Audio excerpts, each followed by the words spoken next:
Hello, and welcome back to the Violet Library. Where are you listening from today? And if it's been a while you've been here, we understand that sometimes life gets in the way of a good night's rest. Every time you arrive here, the Violet Library waits. A single lantern glows in the tall window, guiding you inside. The heavy oak doors swing open without a sound, and suddenly the noise of the world fades away. Within these walls, time slows. The shelves rise high above you, filled with books that whisper softly to one another. It is quiet here and safe. This is a place for you to rest. Take a slow, gentle breath. Inhale deeply and let it out with ease. Do it again. In and out. With each breath, imagine setting down the weight of the day, the niggling worries. Set them down as if you've been carrying too many bags, and now, at last, you can let them go. Notice the chair beneath you, the soft, large cushion, the warmth of the soft lamplight. The library holds you like an old friend. Here, you do not need to do anything or be anyone. You are safe. As you breathe, you may find your body softening. Your shoulders drop a little. Your jaw loosens. Even your hands, which have worked so hard today, begin to relax. Thoughts may still come. Worries may hover, but they don't need to stay. You can let them float away like leaves drifting down a quiet stream. The Violet Library waits for you patiently, inviting you deeper into stillness. There is no rush, no expectation, just peace. Allow yourself to feel gratitude for this moment, for the simple gift of being alive, for the shelter of your room, for the chance to rest. Know that you deserve this. We all do. And now, as you breathe a little easier, imagine yourself walking further inside the library. The shelves glow softly in the golden light, and one book seems to shine brighter than the rest. It has been waiting for you. Tonight, that book will open, and its story will become your dream. Tonight's tale is The Watchmaker's Window, a magical story of a magical clockmaker's shop in the peaceful city of Chronholm. The city of Chronholm was a place where time seemed to flow differently than in other places, moving not in a straight line, but in gentle spirals and loops, like water circling a drain in slow motion. It was a city of narrow streets, paved with smooth gray stones that had been worn into gentle waves by centuries of footsteps, of buildings that leaned companionably against one another, as if sharing secrets, their rooftops, a jumble of different heights and angles that created a skyline like a musical score. Bridges arched over quiet canals where the water reflected the warm glow of gas lamps, even in daylight, and small boats drifted past, carrying deliveries of bread, flowers, and bundles wrapped in brown paper. The people of Chronholm moved with an unhurried grace, pausing to admire a particularly beautiful sunrise, stopping mid-errand to feed the ducks that gathered at the canal edges, their conversations meandering and punctuated by comfortable silences. Here, being late was not a transgression, but simply a different way of arriving, and rushing was considered rather impolite, as if it suggested that wherever you were going was more important than where you were. At the far eastern edge of the old quarter, where the streets grew narrower still, and the buildings older and more charming in their asymmetry, there was a lane that most visitors to Chronholm never discovered. It was called Clockwork Lane, though no one remembered quite why, and it curved gently between tall, timber-framed buildings whose upper stories nearly touched overhead, creating a tunnel of warm shadow even on the brightest days. The lane was paved with cobblestones of a peculiar blue-gray color that seemed to shimmer faintly in certain lights, and it was lined with small, specialized shops.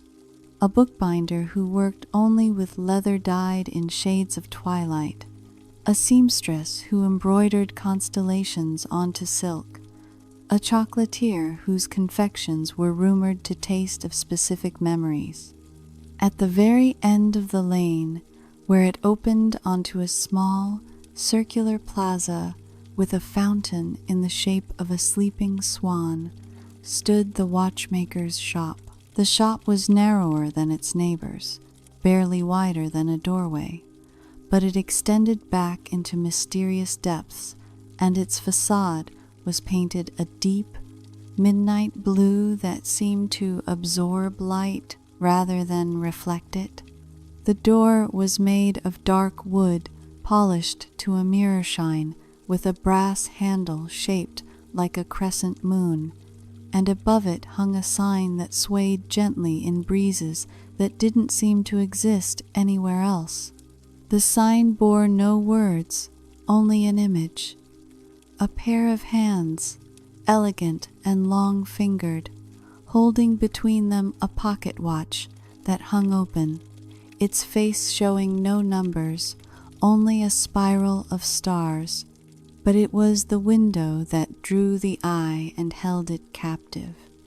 The shop had only one window, tall and arched, and it was filled entirely with clocks. Not arranged exactly, but rather existing in a kind of harmonious chaos, each clock different from the next, all of them ticking in a rhythm that was not quite synchronized, but somehow formed a complex, layered melody that anyone standing near could feel in their chest more than hear with their ears. It was this window that had captivated Mirelle from the first moment she saw it. She had come to Chronholm 3 weeks ago, fleeing a life that had become too loud, too demanding, too full of expectations she could never quite meet. In the city where she had lived before, time had been a tyrant, always running out, always pressing, a constant source of anxiety that made her heart race and her thoughts scatter. She had worked in an office where minutes were money and delays were disasters, where she had felt perpetually behind, perpetually inadequate, her worth measured in productivity and punctuality. When exhaustion finally forced her to stop, when her doctor had looked at her with concern and said the word burnout as if it were a diagnosis of something broken. She had made a decision that felt both terrifying and necessary.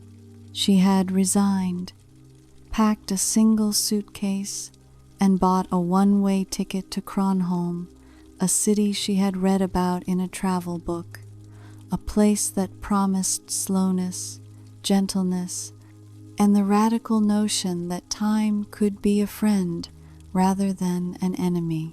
Mirelle had found a small apartment above a bakery on the street of 7 Wells, a place with creaking floorboards and windows that looked out over a canal where swans glided past every morning like white dreams.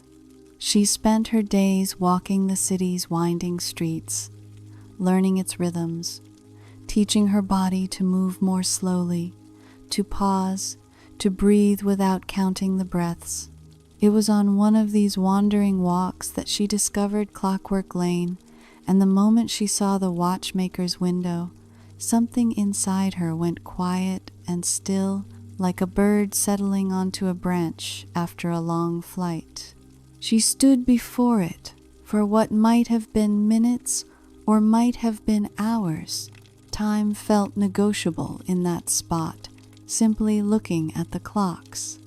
There were grandfather clocks tall as a man, their pendulums swinging with hypnotic regularity.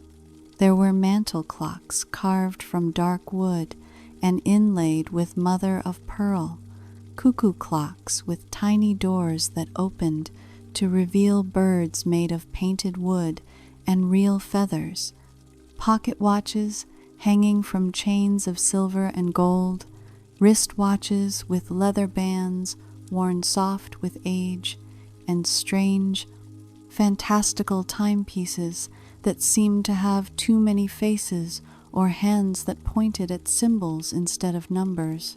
But what captured her attention most was a clock that sat in the very center of the display, elevated slightly on a small velvet cushion the color of midnight. It was not the largest or the most ornate, but something about it called to her with a voice that had no sound. It was a desk clock, roughly the size of her 2 hands cupped together, made of brass that had aged to a soft, warm gold. Its face was pale cream, and instead of numbers, it had tiny painted scenes around its circumference: a sunrise, a bird in flight, a cup of tea, a book, a tree, a candle, a star, a sleeping cat, and others she couldn't quite make out. The hands were delicate and seemed to be made of something that caught the light, perhaps crystal or glass, and they moved so slowly that she couldn't detect their motion, yet she knew they were moving, just as she knew the earth was turning, though she couldn't feel it. The clock was beautiful in a quiet, understated way, and looking at it made her feel something she hadn't felt in a very long time, a deep, settling sense of peace. She realized with a start that tears were sliding down her cheeks, though she felt no sadness, only a profound relief, as if she had been holding her breath for years and had finally been given permission to exhale. She wiped her face quickly, self-consciously, and glanced around to see if anyone had noticed. The street was empty save for an orange cat sitting on a nearby windowsill, watching her with calm, knowing eyes. She looked back at the window, at the clock with its painted scenes, and made a decision. She would go into the shop. She would ask about the clock. Perhaps she would even buy it, though she had no idea what something so beautiful might cost, and her savings were modest at best. But something told her, in a voice as quiet and certain as a heartbeat, that this was important. that this clock was meant for her, or she for it, in ways she did not yet understand. The door opened before she could touch it, swinging inward on silent hinges, and a small bell chimed overhead, though it was not the sharp, jarring sound of most shop bells, but a soft, melodious tone that seemed to hang in the air, resonating gently before fading into silence. Mirelle stepped over the threshold and into the shop, and immediately felt as though she had stepped not into a different room, but into a different kind of time altogether. The interior was long and narrow, extending far back into dimness, with walls lined floor to ceiling with shelves, and every shelf was filled with clocks. The air smelled of oil and metal, of old wood and brass polish, and underneath it all, a hint of something sweet and indefinable, like honey and starlight. The ticking here was louder than outside, a complex symphony of different rhythms and pitches, yet instead of being overwhelming, it was deeply soothing, like rain on a roof or waves on a shore, a white noise that somehow contained every sound and no sound at once. At the back of the shop, behind a worn wooden counter that was scattered with tiny tools, coils of springs, and pieces of clockwork in various stages of assembly or disassembly, stood the watchmaker. He was an elderly man, though his age was difficult to determine. He might have been 60 or 90, with a face that was both deeply lined and oddly youthful, as if time had touched him differently than it touched others. He had silver hair that fell to his shoulders, tied back with a piece of leather cord, and eyes that were an extraordinary color, not quite blue, not quite gray, but something in between, like the sky just before dawn. He wore a leather apron over a simple linen shirt and trousers, and on his head sat a peculiar contraption, a leather band with multiple magnifying lenses attached, each on a hinged arm that could be swung down in front of his eyes. He was bent over a pocket watch, using tweezers to place something infinitesimally small into its inner workings, and he did not look up when Mirelle entered, but he smiled, a gentle, welcoming expression that crinkled the corners of his eyes. "The clock with the painted scenes," he said, his voice soft and warm, like honey dissolving in tea. It was not a question. He set down his tweezers with careful precision and finally looked up, and when his eyes met Mirelle's, she felt seen in a way that was both unsettling and comforting, as if he were looking not at her face but at something deeper, something true. "You've been standing outside for 37 minutes, he continued, still smiling, "watching it, feeling it watching you back. Yes?" Mirelle nodded, finding herself momentarily without words. How had he known she was there? There were no other windows that faced the street, and he had not looked up once. And 37 minutes?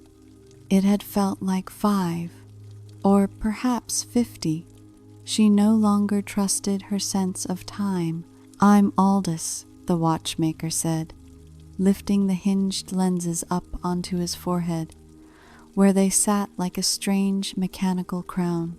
"And you are Mirelle, and you've come to Chronholm because time was eating you alive in the world outside, and you needed to find a place where it moves differently, where it might be gentler.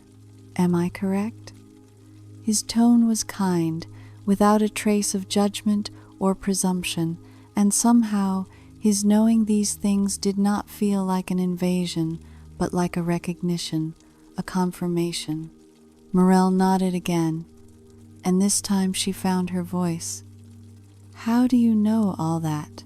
she asked, her words barely above a whisper. Aldous chuckled, a sound like distant bells, and gestured around at the countless clocks. "I am a watchmaker," he said simply. "I know about time, and I know about people who have difficult relationships with time. They are drawn here. The clocks call to them.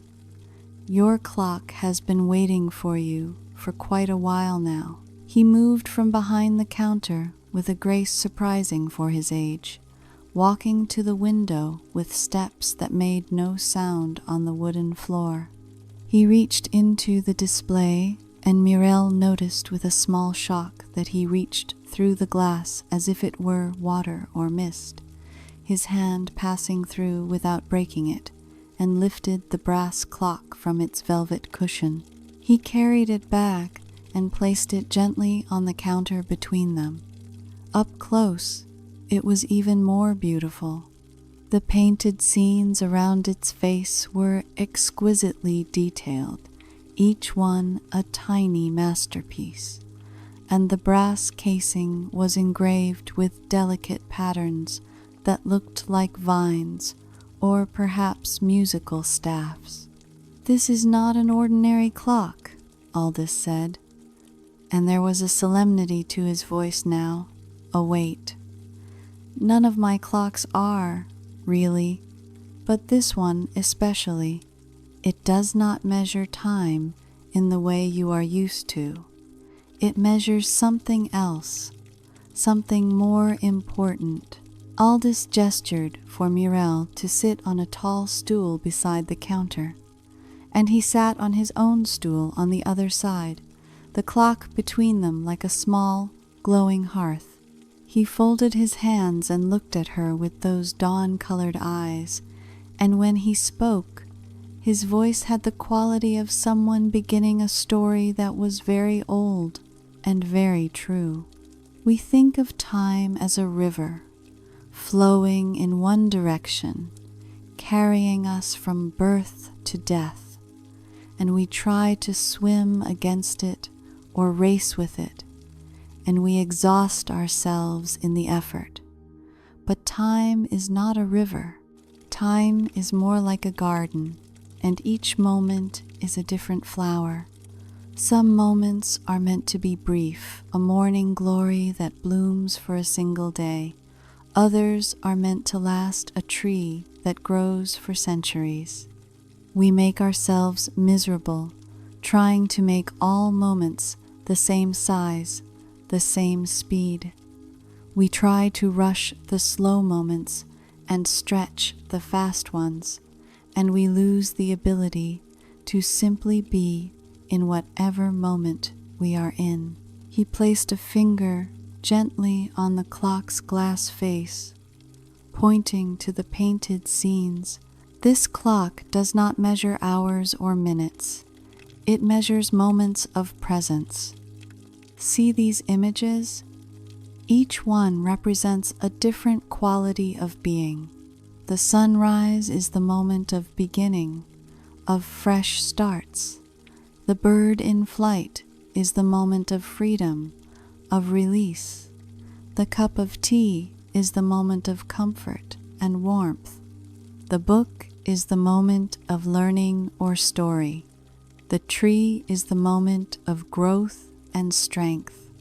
The candle is the moment of reflection and gentle light in darkness. The star is the moment of wonder. The sleeping cat is the moment of rest and contentment, and so on. When you own this clock, you learn to recognize these moments in your own life, and you learn to give them the time they deserve, rather than the time you think they should take." Mirelle looked at the clock, then at Aldous, her mind working to understand. "So it doesn't actually tell time?" she asked. He smiled. It tells the only time that matters, the time you are in right now. Watch. He turned the clock slightly so she could see its face more clearly. The two delicate hands were pointing at different images. One pointed to the book, the other to the cup of tea. Right now, in this moment, you are learning something, and you are being offered comfort. That is the time you are in. The hands move to reflect the quality of your present moment, not the quantity of minutes that have passed. If you pay attention to it, if you let it teach you, you will begin to understand how to stop fighting time and start dancing with it instead. A long, comfortable silence followed. The shop's symphony of ticking filled the space, and Mirelle felt something uncoiling inside her chest, a tightness she had carried for so long she had forgotten it was there. "Can I buy it?" she asked finally. Aldous shook his head, but his expression was kind. "You cannot buy it, but you can receive it. This clock chooses its keeper. It has chosen you. I have been holding it for you, though I did not know your name or face, only that someone would come who needed it. You may take it with you, and in return, you will do two things. First, you will use it. You will let it teach you. And second, when the teaching is complete, when you have learned what you need to learn, you will pass it on to someone else who needs it. The clocks in this shop are not commodities. They are gifts, moving through the world, helping people find their right relationship with time." Mirelle carried the clock home, cradled in her arms, wrapped carefully in a cloth of deep blue velvet that Aldous had provided. As she walked through the streets of Chronholm, she felt lighter than she had in years, as if the clock's weight in her arms was somehow making her body less heavy, not more.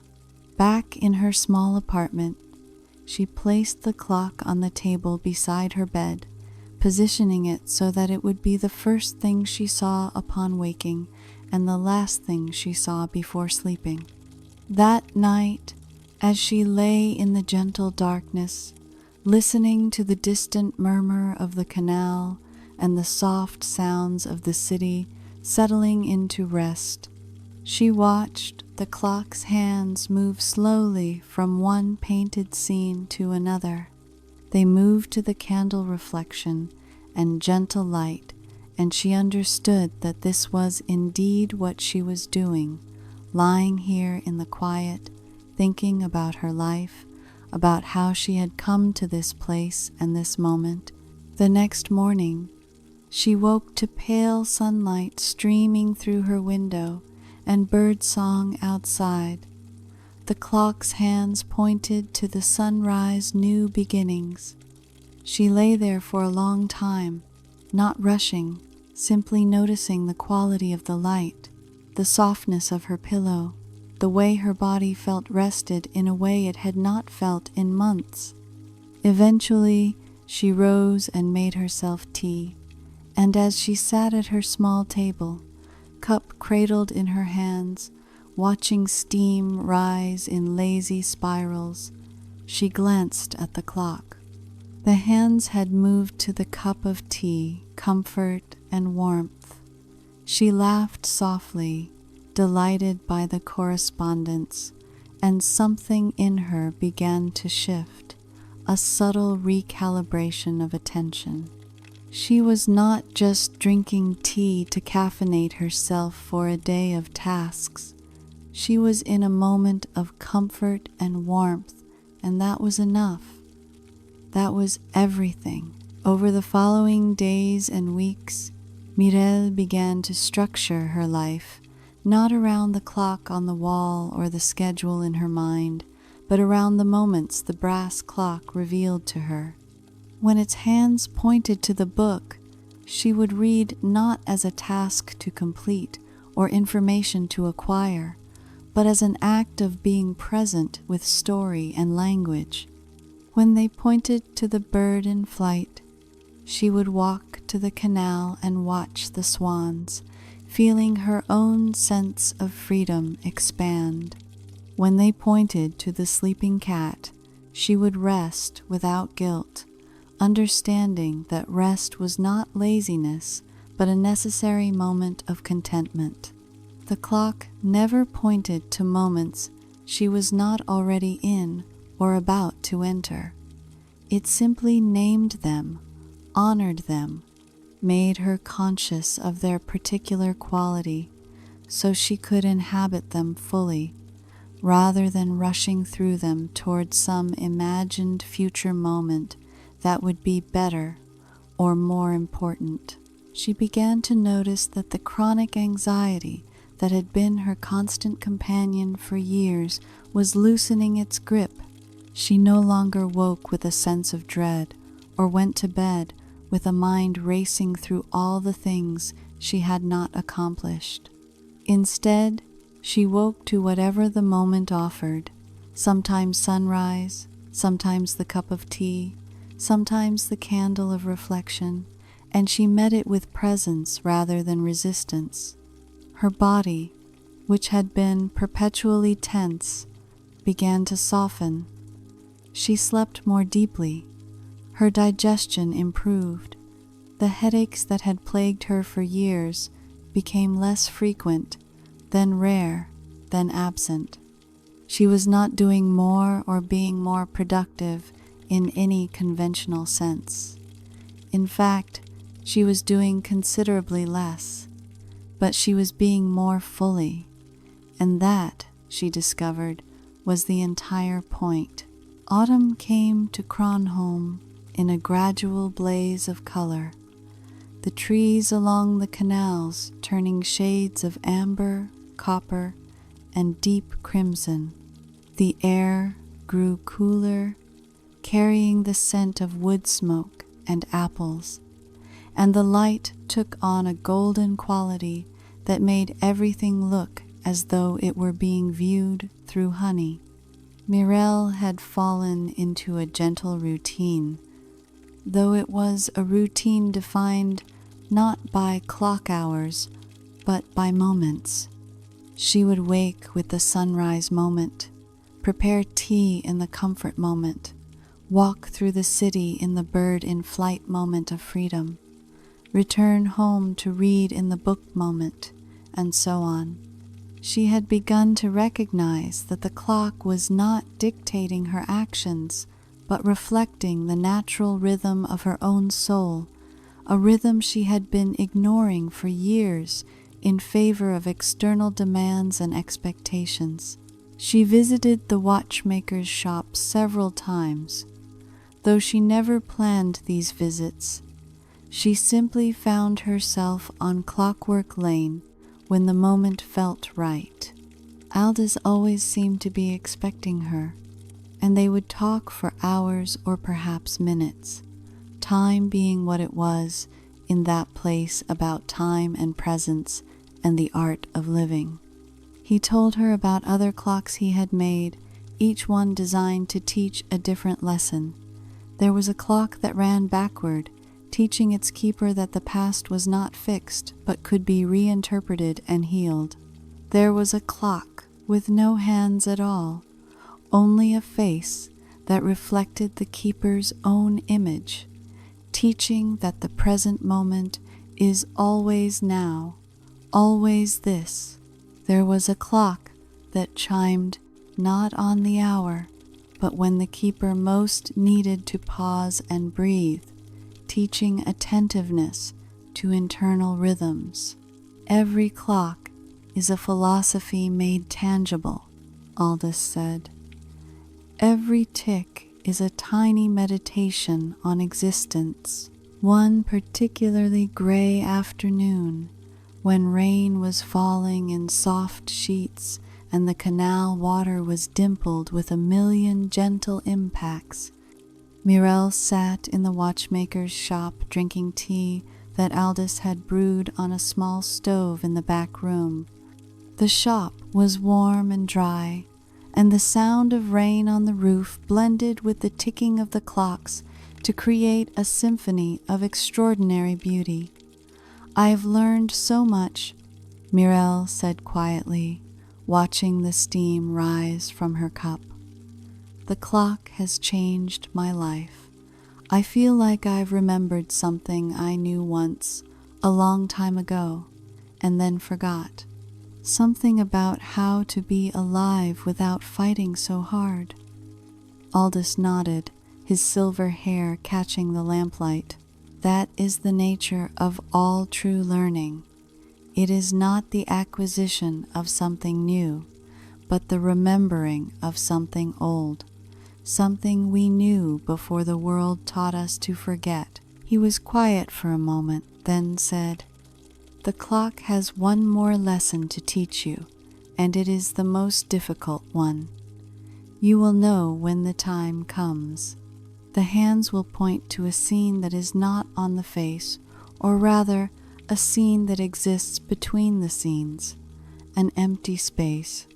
That will be the signal that your time with the clock is complete, and you must pass it on." Mirelle felt a pang of loss at the thought, though it was mixed with understanding. She had known, on some level, that the clock was not hers to keep forever. It was a teacher, a guide, and teachers eventually send their students out into the world to practice what they have learned. "How will I know who to give it to?" she asked. Aldous smiled. "The same way I knew to give it to you. The clock will know, and you will know. Trust that." Winter arrived, and with it a deep, muffling snow that transformed Chronholm into a place of white silence and soft edges. The canals froze over, and children skated on them in the afternoons, their laughter bright against the hushed landscape. Mirelle's apartment was cozy, the baker below keeping the building warm with ovens that ran from before dawn until after dark. She spent her days reading by the window, watching the snowfall, writing in a journal she had started keeping, not a record of tasks and accomplishments, but a record of moments, of the quality of her days, rather than their quantity. She felt more herself than she had ever felt, as if she had spent her whole life wearing clothes that were slightly too tight and had finally been allowed to take them off and breathe. One evening in late winter, as the sun was setting and the snow was turning shades of lavender and rose in the fading light, Mirelle was sitting at her table, simply being present, when she glanced at the clock and her breath caught in her throat. The hands were not pointing at any of the painted scenes. They were pointing to the space between the sleeping cat and the sunrise, a blank area of cream-colored enamel she had never paid attention to before. She stared at it, her heart beating a little faster, and understood this was the signal Aldous had told her about. Her time with the clock was complete. She had learned what she needed to learn. She had remembered how to inhabit time rather than be tyrannized by it. And now she was meant to pass the gift on. The realization brought a complex wash of emotions. There was sadness, certainly, the sense of losing something precious. But there was also gratitude, a deep appreciation for what the clock had given her, and underneath it all, a quiet excitement, the understanding that releasing the clock was itself a moment of letting go, of trust, of participating in the beautiful cycle of giving and receiving that Aldous had spoken of.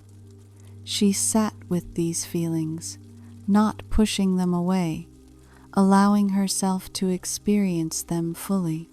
The clock seemed to glow a little brighter in the dimming light, as if acknowledging her understanding, her willingness to honor the agreement she had made. That night, she lay in bed, looking at the clock for what might be the last time in her possession, and she felt a profound sense of peace. She thought about the person who would receive it next, whoever they were, wherever they were, and she sent them a silent blessing. May this clock teach you what it has taught me. May you find your way back to presence, to wholeness, to the deep and simple joy of being alive in whatever moment you are in. The next morning, she woke knowing what she needed to do.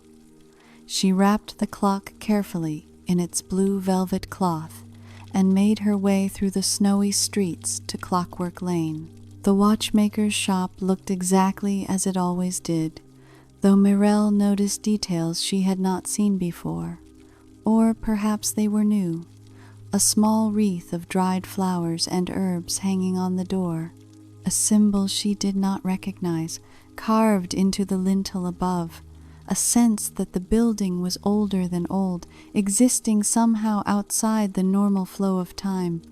The door opened before she touched it, and the soft bell chimed its melodious welcome.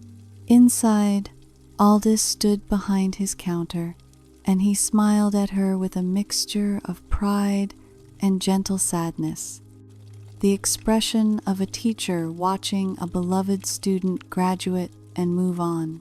"You've learned well," he said simply, and swiftly, though, of course, swiftness and slowness are relative concepts.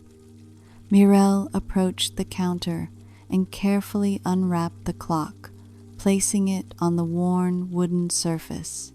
It looked small and vulnerable out of its place, no longer on her bedside table. She found that tears were sliding down her cheeks, though she was not unhappy. "Thank you," she said, her voice thick, "for this gift. It has changed everything." Aldous reached out and placed one weathered hand over hers, his touch warm and papery. "You changed everything," he corrected gently. "The clock only showed you what was already inside you, the capacity for presence, for peace, for living in harmony with time rather than at war with it. You did the work. The clock was simply a mirror and a guide." He picked up the clock, holding it with the reverence it deserved, and carried it to the window. Mirelle watched as he placed it back on its velvet cushion in the center of the display, returning it to its position of honor. It settled there as if it had never left, as if no time had passed, though she knew that months had gone by, an entire season of learning and transformation. "Will I ever see it again?" she asked. Aldous turned back to her, his dawn-colored eyes twinkling. "Perhaps, perhaps not, but you carry what it taught you. That never leaves, and who knows? The wheel of time turns in mysterious ways. Clocks sometimes find their way back to people who need a reminder, years later, in different circumstances. But for now, your work with this particular teacher is complete." He moved to a different shelf, running his fingers along a row of clocks, and selected one. It was not ornate or particularly beautiful, just a simple small clock with a wooden case and a plain white face. He held it out to her. "This one is not for you, but it will be for someone you will meet. You will know when. Give it to them, and tell them nothing, except that it is a gift, and gifts must eventually be passed on. They will find their way here when they are ready to understand." Mirelle took the clock, feeling its modest weight in her hands, and nodded. She understood. She was part of the network now, part of the web of giving and receiving, helping clocks find their way to people who needed them. It was a responsibility she accepted with an open heart. Mirelle continued to live in Chronholm, and the years passed with the gentle rhythm she had learned from the clock with painted scenes. She never returned to the frantic pace of her old life. She could not imagine doing so, could not imagine voluntarily stepping back into that prison of constant urgency and never enough time. Instead, she found work that allowed her to live simply and slowly. She began helping the bookbinder on Clockwork Lane, learning the patient craft of leather and paper, creating beautiful objects with her hands. The work was meditative, each book a small act of devotion, and she found it suited her temperament perfectly. She gave the simple wooden clock to a young man she met one autumn afternoon, a man who was sitting on a bench by the canal, his leg bouncing anxiously, his face tight with stress. They had struck up a conversation, and she had recognized in his rapid speech and darting eyes the same desperate relationship with time she had once had. Without explaining, she had given him the clock and told him it was a gift, and that gifts must eventually be passed on. He had looked confused but grateful, and she had walked away smiling, knowing that he would find his way to Clockwork Lane when the time was right, just as she had. Over the years, she occasionally saw the brass clock with painted scenes in the watchmaker's window, waiting for its next keeper, and each time her heart swelled with a mixture of nostalgia and joy. She never went into the shop on those days, respecting the clock's new journey, but she would stand on the street and send it a silent thank you, a blessing, a recognition of the gift it had been and continued to be. And on the days when the window was empty, when she knew the clock had found a new keeper, she would feel a deep satisfaction, knowing that somewhere in the city, someone was learning what she had learned, was remembering what she had remembered. Aldous grew no older, or perhaps he did and she could not perceive it, time being what it was around him. They remained friends, meeting often for tea and conversation, talking about time and craft and the art of living with intention. He told her stories of all the clocks he had made over his long, long life, each one a small miracle, a teaching tool, a key to a different door of understanding. And sometimes, on quiet evenings when the shop was closed and the street was empty, he would let her into the back room where he did his work, and she would watch his hands move with impossible precision, creating tiny universes of gears and springs, binding time itself into brass and glass and wood, giving it form so that people could hold it, could look at it, could learn from it, that time is not the enemy.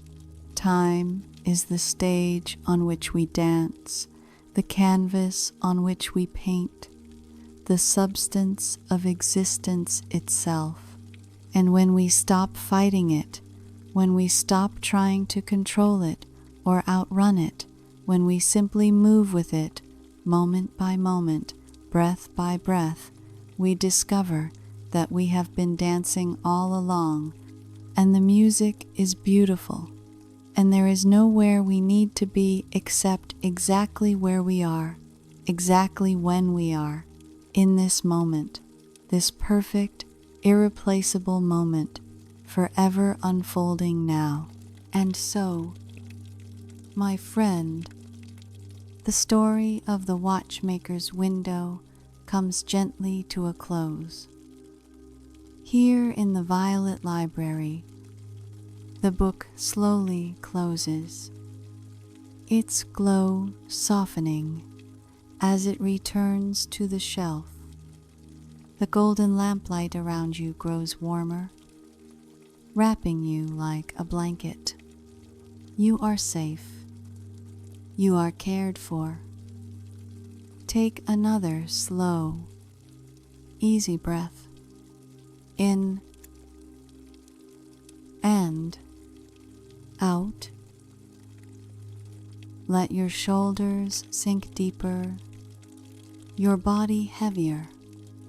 Feel the quiet of this moment surrounding you like the hush of a starry night. Remember, you can always return here. The Violet Library will be waiting, its shelves filled with stories, its lantern lit just for you. Whenever you need rest, whenever you long for peace, these doors will open. For now, let go of the day. Drift into the calm, into stillness, into sleep. Good night, my friend, until we meet again.